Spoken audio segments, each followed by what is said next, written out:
Petroleum मंत्री हरदीप सिंह पुरी है हमारे साथ और हम हैं इस समय बैंगलोर में इंडिया एनर्जी वीक में। और इस समय लगातार जो डेवलपमेंट्स हो रहे हैं इंडिया में उसको यहाँ डिस्प्ले किया गया है। सर, इंडिया एनर्जी वीक में बहुत सारे डिस्कशन हुए हैं, क्या अब तक निकल के आ रहा है और किस दिशा में ये डिस्कशन जा रहा है?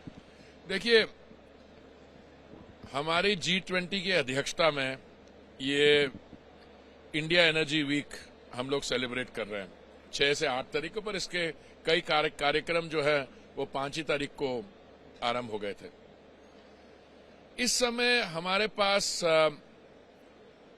भारत के अंदर तो जो कीननेस और इंटरेस्ट है, पर 34 देशों से मिनिस्ट्रियल लेवल रिप्रेजेंटेटिव्स हैं। हमारा 50 देशों से सरकारी विजिटर्स है और जो भी विश्व भर में बड़ी ऑयल एंड गैस कंपनीज हैं, जो ग्रीन कंपनीज हैं, ग्रीन एनर्जी वाली, सब लोग यहां पे मौजूद हैं। वो मौजूद इसलिए है क्योंकि 2020 से लेके अगर आप 2040-45 तक देखें तो जो विश्व भर में इंक्रीज होगी एनर्जी की डिमांड होगी इंक्रीज की, उसके 25% हिंदुस्तान भारत में होगी। नंबर 1। नंबर 2, कई चीजें हम लोग कर रहे हैं जिनकी सिग्निफिकेंस अपना, जैसे एक्सप्लोरेशन और प्रोडक्शन 1947 से कुछ 2014 तक अगर हमारा 3.5 मिलियन स्क्वायर किलोमीटर हमारा सेडिमेंट्री बेसिन है, तो हम कभी 6% से ऊपर हमने कभी एक्सप्लोर ही नहीं किया। और लोग ये भी कहते थे कि इसको एक्सप्लोरेशन और प्रोडक्शन की जरूरत क्या है, आप खरीद सकते हो बाहर से। अभी हमने, माननीय प्रधानमंत्री जी ने यह निर्णय लिया है कि 1 मिलियन स्क्वायर किलोमीटर जो नो गो एरिया कहा जाता था, उसको हमने ओपन अप कर दिया। डेटा रिजर्व जो है, हमारे डेटा जो है रिपोजिटरी, उसको we have made it available. So in ये 2 फैसले जो लिए माननीय प्रधानमंत्री जी, और बाकी जो स्टेप्स हैं, जो हमारी बजटरी प्रोविजन है कैपिटल एक्सपेंडिचर की, overall 10 lakh crore, 35,000 crore for capex और ग्रीन एनर्जी ट्रांजिशन। अभी हाल में एक मंत्रिमंडल ने एक निर्णय लिया है कि 19,700 करोड़ कैटलाइजर की मैन्युफैक्चर के लिए पीएलआई स्कीम में उसका प्रावधान किया जाएगा। तो यहाँ पे there is a lot of progress. अब कल जो माननीय प्रधानमंत्री जी ने 3 या 4 वो मेजर अनाउंसमेंट्स या इनॉग्रेशंस की हैं, उसमें ग्लोबल इंटरेस्ट है।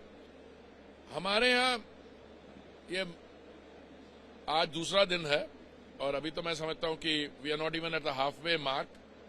जो इंटरेस्ट मैं देख रहा हूं ट्रेडिशनल हाइड्रोकार्बन प्रोड्यूसिंग कंट्रीज से, और मेरी जो बातचीत हुई है, एक चीज तो सभी एक्नॉलेज करते हैं कि महामारी में के दौरान जो हमें समस्याओं का सामना करना पड़ा, माननीय प्रधानमंत्री जी ने उसको बहुत एक मैच्योर तरीके से उसको नेविगेट किया। कभी भी 2 साल के दौरान ऊर्जा की, किसी भी फॉर्म ऑफ एनर्जी की कमी नहीं महसूस होने दी उन्होंने हमारे कंज्यूमर्स को। और जो मैं समझता हूं ज्यादा महत्व रखता है कि दुनिया भर में दाम को आग लग गई थी। इंक्रीजेस वर यूएस में रिप्रेजेंटेटिव पीरियड देखिए तो 43%, कनाडा में 46%, यहां पे 2% increase during that period. Oil marketing companies ने भी हमारा साथ रखा।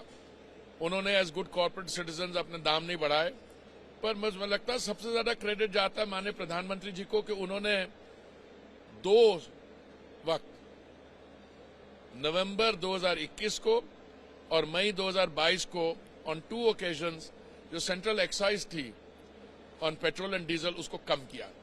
सर, अगर अगले 25 सालों की बात करें तो इंडिया का एनर्जी रोड मैप क्या होगा, किस दिशा में जा रहे हैं, क्या कुछ हम लोग करने वाले हैं? देखिए, मैं समझता हूं कि एनर्जी और आपकी इकोनॉमिक ग्रोथ दोनों इंटरलिंक्ड है। आज आपकी $3.5 ट्रिलियन की इकोनॉमी है। एक मैंने असेसमेंट पढ़ी कि 2040 के आसपास हमारी $26 ट्रिलियन की इकोनॉमी होगी। तो अगर आपके आज 5 मिलियन बैरल्स लग रहे हैं इस रेट ऑफ ग्रोथ पे, अगर आपकी कंज्यूमिंग पॉपुलेशन उससे ज्यादा होगी, पर कैपिटा इनकम ज्यादा होगी, तो संभव है कि एनर्जी डिमांड और कंजम्पशन भी ज्यादा होगी। दो चीजें मैं बताऊंगा। जो गैस का एनर्जी मिक्स में प्रोपोर्शन है वो माननीय प्रधानमंत्री जी ने निर्णय किया उसको 6% से 15% ले जाना है। नंबर 1, 2025 तक हमारी 20% एथेनॉल ब्लेंडिंग हो जाएगी, वो जो हमारा टारगेट 2030 का। और मुझे लगता है एक बारी जब हम 20% एथेनॉल ब्लेंडिंग हासिल कर लें, और हमने जो फीड है, अभी तो 85% एथेनॉल जो है वो शुगर केन बेस्ड है, पर मैं समझता हूं कि जैसे ब्लेंडिंग बढ़ेगी तो फीड भी चेंज होगी। एग्रीकल्चरल वेस्ट से, पराली से, मक्का से, ब्रोकन फूड ग्रेन से, वहां से ethanol production will go up. Compress biogas का बहुत एक वो होगा। तो 2040-45 तो बहुत दूर है, पर मैं समझता हूं ये आने वाले सालों में 2025 से लेके 2030 तक इसमें आप जो पैराडायमेटिक शिफ्ट है वो आपको नजर आना शुरू हो जाएगा। 2070 तक का टारगेट रखा गया है कार्बन एमिशन जीरो करने का। जीरो का, जी। पर मुझे लगता है कि हमारी कंपनीज ने तो 2040 का रखा हुआ है, कईयों ने। तो 2070 का बहुत एक रियलिस्टिक टारगेट है। और भारत जैसा बड़ा देश अगर नेट जीरो हो जाए तो उसको आप देखते हैं उसका ग्लोबल एमिशंस में कितना असर होता है। और देखिए, what is creditworthy is कि हमारी कंट्रीब्यूशन टू टॉक्सिसिटी और to the carbon this thing तो बहुत कम है। हम तो ग्लोबल एवरेज से भी बहुत कम है। और we are not responsible for the pollution. But फिर भी जो डिसाइसिव स्टेप्स माननीय प्रधानमंत्री जी ने ऑर्डर किए हैं, उनसे ये लाभ होगा कि we leave the next generation in a better shape. किसी खास ग्रीन एनर्जी पर हमारा फोकस होगा या हम पैरेलल सब पर फोकस कर रहे हैं? आई थिंक इसका सही माने में मुझे जो लगता है कि साइमल्टेनियस होगा। हम बायोफ्यूल ब्लेंडिंग में भी जाएंगे, हम बायोफ्यूल्स में भी हम second generation, third generation technology भी यूज करेंगे। एग्रीकल्चरल वेस्ट से बनाना, बैम्बू से बनाना। हम कंप्रेस बायोगैस में भी जाएंगे। बट अल्टीमेटली वॉल्यूम जो है मुझे लगता है ग्रीन हाइड्रोजन से आएगा। वॉल्यूम, क्योंकि ग्रीन हाइड्रोजन के लिए आपकी दो रिक्वायरमेंट्स है। एक तो है अफोर्डेबल ग्रीन एनर्जी जो हमारे यहाँ सोलर से आएगी, और दूसरा है कैटलाइजर्स। और दोनों की तरफ हम बहुत तेजी से बढ़ रहे हैं। ग्रीन हाइड्रोजन जो है उसके लिए हमारा क्या तैयारी है? जैसा कि आप भी लगातार कहते रहे हैं कि ग्रीन हाइड्रोजन हमारे भविष्य का फ्यूल है, तो इसके लिए हमारी तैयारी क्या है? क्या कुछ हम करने वाले हैं? कारें खासतौर से कब तक लोग अवेल कर पाएंगे? देखिए, तैयारी, गाड़ी, इसको एक तरफ छोड़ दीजिए। ये शुरू कब हुआ? 15 अगस्त 2021 को माननीय प्रधानमंत्री जी देश को संबोधित करते लाल किले से उन्होंने कहा, we will take up green hydrogen in a mission mode. ठीक है। जब उन्होंने ये कहा कि प्राइवेट सेक्टर में तो फिर इन्वेस्टमेंट दबा के आ रही थी, ऑलरेडी लो कर। भारत में क्यों ग्रीन हाइड्रोजन की सफलता होगी, मैं उसके लिए आता हूं 1 मिनट बाद। ग्रीन हाइड्रोजन के लिए सबसे पहले तो आपको डिमांड क्रिएट करनी है। आप क्यों कोई इन्वेस्टर ग्रीन हाइड्रोजन में इन्वेस्ट करेगा, बिलियंस ऑफ डॉलर्स अपना पैसा लगाएगा, अगर डिमांड नहीं है यहां पे? अब दो जो स्टेप्स गवर्नमेंट ने लिए, एक तो माननीय प्रधानमंत्री जी की अनाउंसमेंट, दूसरा आपने देखा कि केंद्रीय मंत्रिमंडल ने कोई 10-12 दिन पहले एक निर्णय लिया कि आप पीएलआई स्कीम में 19,700 करोड़ कैटलाइजर के मैन्युफैक्चर के लिए अवेलेबल होगा। अभी कल या परसों मेरी एक मुलाकात हुई, एक कंपनी है बेल्जियन जो इंडियन ग्रीन हाइड्रोजन मैन्युफैक्चरर के साथ उनका अरेंजमेंट है। वो दुनिया में जो 2000 मेगावाट कैपेसिटी है कैटलाइजर बनाने की, उसका 30% हिस्सा उनका है। तो आपको ग्रीन हाइड्रोजन बनाने के लिए क्या चाहिए? आपको ग्रीन हाइड्रोजन बनाने के लिए एक तो पानी चाहिए, cheap cheap means affordable green energy चाहिए, क्योंकि अगर ग्रीन एनर्जी से बनेगी तो वाकई में ग्रीन हाइड्रोजन तो तब ही, otherwise there is a grey और व्हाटएवर। और आपको कैटलाइजर चाहिए। अब अगर कैटलाइजर 700 करोड़ कैटलाइजर के मैन्युफैक्चर के लिए अवेलेबल होगा। अभी कल या परसों मेरी एक मुलाकात हुई, एक कंपनी है बेल्जियन जो इंडियन ग्रीन हाइड्रोजन मैन्युफैक्चरर के साथ उनका अरेंजमेंट है। वो दुनिया में जो 2000 मेगावाट कैपेसिटी है कैटलाइजर बनाने की, उसका 30% हिस्सा उनका है। तो आपको ग्रीन हाइड्रोजन बनाने के लिए क्या चाहिए? आपको ग्रीन हाइड्रोजन बनाने के लिए एक तो पानी चाहिए, cheap means affordable green energy चाहिए, क्योंकि अगर ग्रीन एनर्जी से बनेगी तो वाकई में ग्रीन हाइड्रोजन तो तब ही, otherwise there is a grey और व्हाटएवर। और आपको कैटलाइजर चाहिए।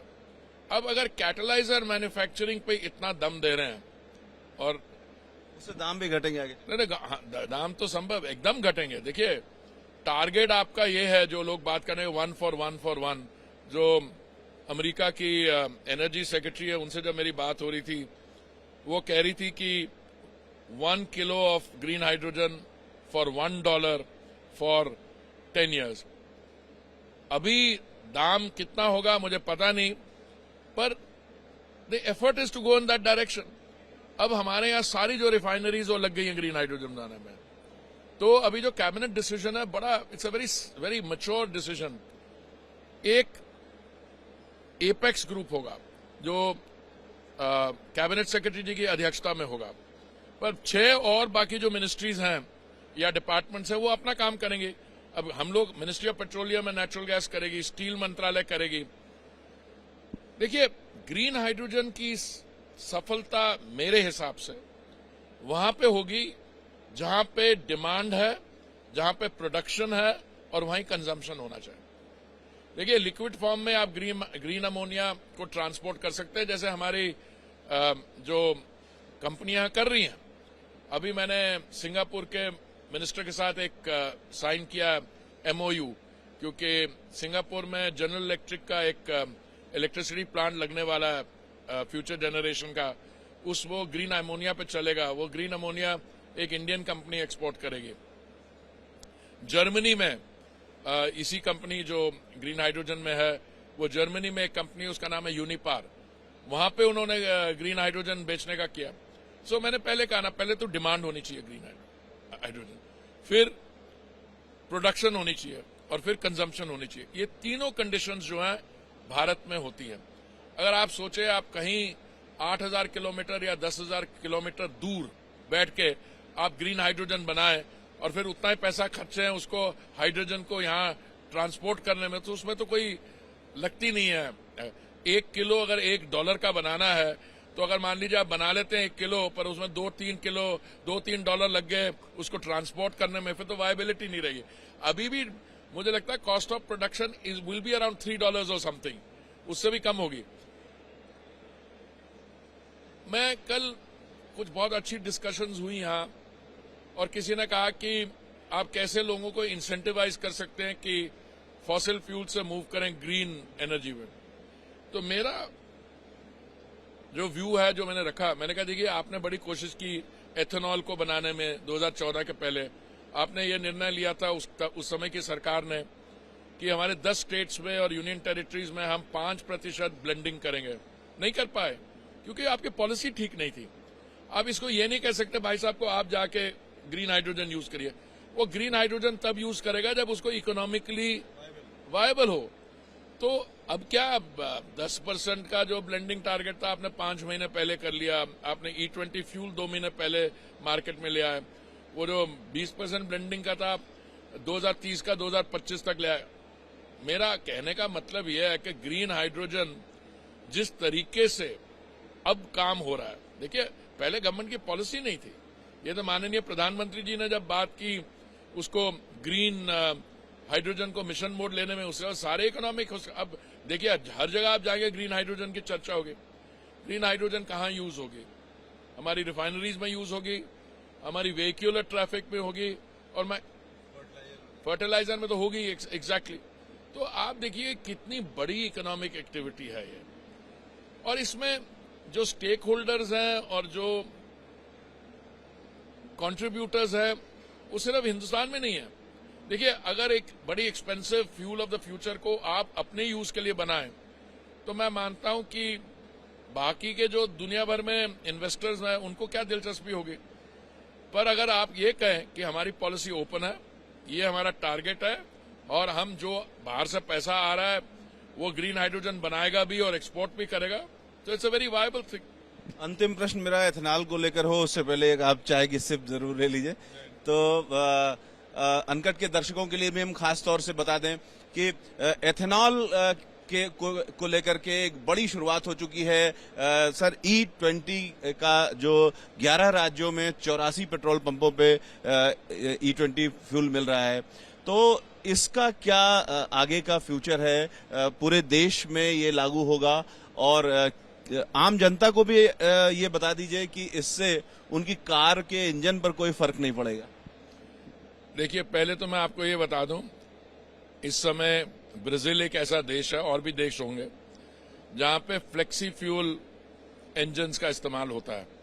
तो मान लीजिए आपकी गाड़ी में कंप्यूटर है, आप जाते हैं सुबह पेट्रोल भरवाने या एथेनॉल भरवाने, तो अगर मान लीजिए पेट्रोल का दाम तो इंटरनेशनल होता है या जो भी, तो पेट्रोल पंप पे लिखा होगा कि ये एक्स प्राइस है और एथेनॉल की प्राइस वाई है, तो आप तय करिए आपको पूरा एथेनॉल भरवाना है या पूरा दूसरा भरवाना है। तो आप ये करिए कि आप तय करेंगे, चलो मैं 20% ये बलवा लेता हूं, 80% दूसरा, और दी अदर वे राउंड। जब हमने 10% ब्लेंडिंग हासिल की तो हमारी जो इंपोर्ट बिल है वो 41,000 करोड़ हमने बचाया, और हमने अपने किसान भाई को 42,000 करोड़ दिया। तो एथेनॉल बनाने से एक ग्रीन फ्यूल आप यूज करें जिसमें पोल्यूशन में फायदा होगा, पोल्यूशन कम होगा, उसमें एग्रीकल्चर को फायदा होगा, और आपका इंजन जो अभी गाड़ी का इंजन हो 20% तो ले ही सकता है। पर मैं आपको बड़े दावे से कहता हूं, ये 20% तो अभी हमारा मेंटल ब्लॉक है, और 2030 का जो टारगेट है वो 2020 को ले आया। मुझे पूरा विश्वास है कि 20% पहुंचते पहुंचते, जिसके लिए हमें 1000 करोड़ लीटर चाहिए, 1000 करोड़ लीटर। हमारा पिछले साल जब हमने 10% किया, हमारा 455 करोड़ लीटर हम एथेनॉल प्रोड्यूस करते थे। इस साल हम 550 करेंगे। जल्दी जल्दी बढ़ता बढ़ता ये पहुंच जाएगा 1000 करोड़ लीटर पे, और 2025-26 का हमने टारगेट रखा। पर जैसे ही वहां हम जाएंगे, हमारे ऑटोमोबाइल मैन्युफैक्चरर्स भी तो देखिए, अगर डिमांड है तो सप्लाई भी आएगी। वही जो कंपनियां ब्राजील में अगर फ्लेक्सी फ्यूल इंजन बनाते हैं तो उनको हिंदुस्तान में बनाने में क्या प्रॉब्लम है? और हमारे अपने मैन्युफैक्चरर्स, मैं तो समझता हूं हमारी जो सारा व्हीकुलर ट्रैफिक है, अगर आप देखें 70% हमारा व्हीकुलर ट्रैफिक 2 व्हीलर और 3 व्हीलर है, वो तो ऑलरेडी बैटरी पे चल रहे हैं या चलने वाले हैं। बाकी जो है दुनिया के ऑटोमोबाइल मैन्युफैक्चरर्स, वो अपने आप को डिवाइड कर रहे हैं, एक तरफ इलेक्ट्रिक व्हीकल्स और दूसरी तरफ हाइब्रिड, ग्रीन हाइड्रोजन वगैरह। तो इधर एकदम रेवोल्यूशनरी जो चेंज है, आप आने वाले समय में देखेंगे, आउटर शो से शुरू होकर। Ravikant, ABP news, Bengaluru. Sir, एक प्रश्न और लेना है। रोलिंग।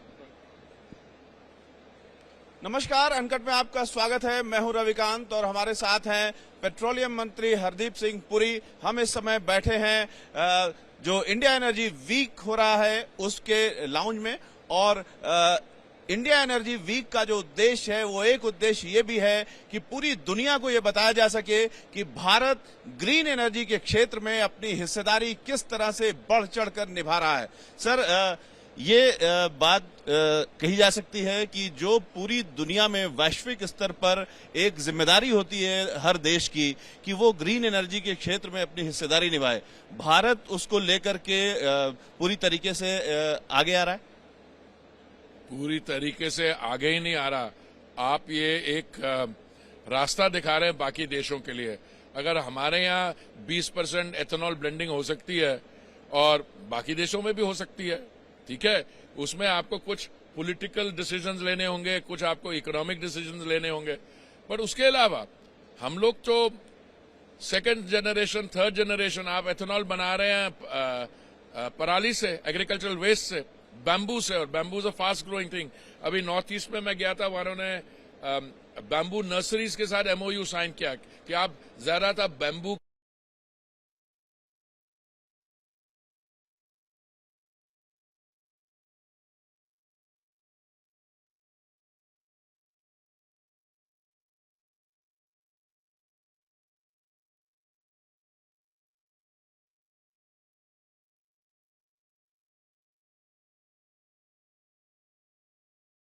की एज अ फीड यूज होगा एथेनॉल प्रोडक्शन में, तो आपको और बैम्बू चाहिए होगा। तो कई किस्म के, कल माननीय प्रधानमंत्री जी ने सोलर कुकर अनवेल किया। आप देखिए हम कहाँ, हमारी यात्रा कहाँ, रात में भी सोलर कुकर काम करे, कहाँ हमारी यात्रा शुरू हुई थी। अब हमारी बहनों को, हमारी माँ को किचन में बैठ के वो अंगीठी पे कोयला, वेट वुड क्या वो करके, उसके बाद हम आए केरोसिन पे, सब टॉक्सिक है। उसके बाद हम आए सिलेंडर, गैस सिलेंडर पे, उसके बाद हम गए पाइप गैस पे। अब पाइप गैस भी हमारी जो पाइपलाइन है, हमने 2014 में 14,000 किलोमीटर थी, अब वो 22-23,000 किलोमीटर होगी, उसको हम 33,000 किलोमीटर पे ले जा रहे हैं। साथ साथ में आपको double burner electric cooker available होगा, जिसमें आप जब तक सनशाइन है आप यूज करिए। उसमें फिर एक स्टोरेज प्लेटफॉर्म भी होगा, साथ में अगर जरूरत पड़े तो इलेक्ट्रिसिटी भी होगी। और इसको हमने 37 जगह टेस्ट किया, एक्सट्रीम विंटर कंडीशंस में, एक्सट्रीम समर कंडीशन में, हमारी फौज में, आर्मी ने टेस्ट किया, और अभी it's ready to come into the market. तो इस तरीके से भारत न सिर्फ अपने देश के लिए बल्कि पूरी दुनिया के लिए एक आदर्श स्थिति की ओर बढ़ रहा है। Ravikant, ABP news.